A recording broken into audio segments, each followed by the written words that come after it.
কথা বলতে অপরচুনিটিটা এসেছে, অবশ্যই আমার কাছে খুব ভালো লাগছে। আর যেহেতু আমি জানতাম না, আমার যে ম্যানেজার পলাশ, ওই আমাকে খবরটা দিয়েছিল। ও বেশ কয়েকদিন ধরে যোগাযোগ করতেছিল, পরে হয় 2-3 দিন যে এরকম কনফার্ম করলো। বাট সত্যি কথা বলতে খুবই ভালো লাগছে। আর যেহেতু পিএসএল এর মতন একটা টুর্নামেন্ট খেলতে যাচ্ছি, এটা আমার জন্য অনেক ভালো এক্সপিরিয়েন্স দিবে ভবিষ্যতে আমার ক্রিকেটের জন্য। না, অবশ্যই ভালো লাগছে। বিশেষ করে সাকিব ভাইয়ের সাথে খেলেছিলাম ইন্ডিয়াতে, আর তারপরে আর খেলা হয়নি, দেখাও হয়নি। বাট অবশ্যই এক টিমে খেলবো, খুবই ভালো লাগছে।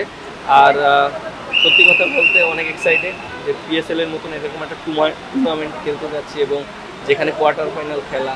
তো অবশ্যই যদি পারফর্ম করতে পারি, ম্যাচ জিতাতে পারি, টিম রেজাল্ট করে, দিন শেষে খুবই ভালো লাগে। কংগ্রেস জানিয়েছে যে তুমি আসো, দেখা হবে, কথা হবে।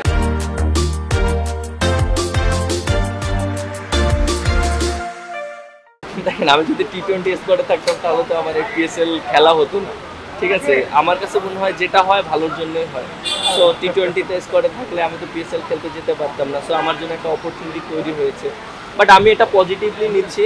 আর যারা সিলেকশন করেছে তাদের হয়তো অনেক চিন্তা ভাবনা থাকে, অনেক প্ল্যানিং থাকে। সো আমার কাছে মনে হয় যে এটা আমার জন্য একটা পজিটিভ। আমার চেয়ে তারা এটা ভালো বলতে পারবে তাদের প্ল্যানিংটা কি। সো আমার কাছে মনে হয় যে তারা যেভাবে চিন্তা করে হয়তো বেটারমেন্টের জন্য চিন্তা করে।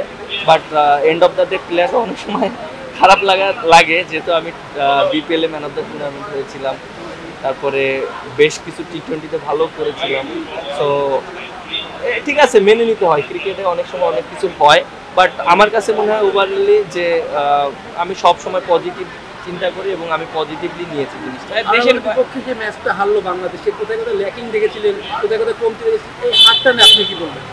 না, অবশ্যই আমার কাছে তো খারাপ লেগেছে। অ্যাজ এ প্লেয়ার হিসেবে আমরা যখন হারি তখন তো সবারই খারাপ লাগে, আর প্লেয়াররাও ওদেরও খারাপ লেগেছে। বাট আমার কাছে মনে হয় যে ঠিক আছে, যেহেতু সামনে ওয়ার্ল্ড কাপ, এশিয়া কাপ আছে, প্রিপারেশন নিচ্ছে, সবাইকে অপরচুনিটি দিচ্ছে খেলানোর জন্য। আর আমার কাছে মনে হয় যে অপরচুনিটি সবাই কাজে লাগানোটা খুবই ইম্পর্টেন্ট। বিশেষ করে দেখেন যে কিছু প্লেয়ার অনেক দিন পর টিমে এসে অ্যাডজাস্ট করাটা, যে টিমের সাথে খেলা হোক না কেন, অ্যাডজাস্ট করাটা খুবই ইম্পর্টেন্ট। সো আমার কাছে মনে হয় খুব তাড়াতাড়ি সবাই অ্যাডজাস্ট করতে পারবে। সুযোগ পেলে অবশ্যই টিম জেতানোর চেষ্টা করবো। লাস্ট 2টা দিন খুব ভালো প্র্যাকটিস করেছি। প্রথম 3টা দিন তো আমি রেড বলে প্র্যাকটিস করেছি। যখন শুনেছি যে পিএসএল খেলতে যাব, তখন একটা দিন প্র্যাকটিস করার চেষ্টা করেছি, আর সাদা বল নিয়ে ব্যাটিং করেছি, বোলিং করেছি। প্রিপারেশনটা ভালো হয়েছে। এখন ওখানে যেও প্র্যাকটিস করবো, প্রিপারেশন নিতে পারবো, টিমের সাথে অ্যাডজাস্ট হবে ইনশাআল্লাহ।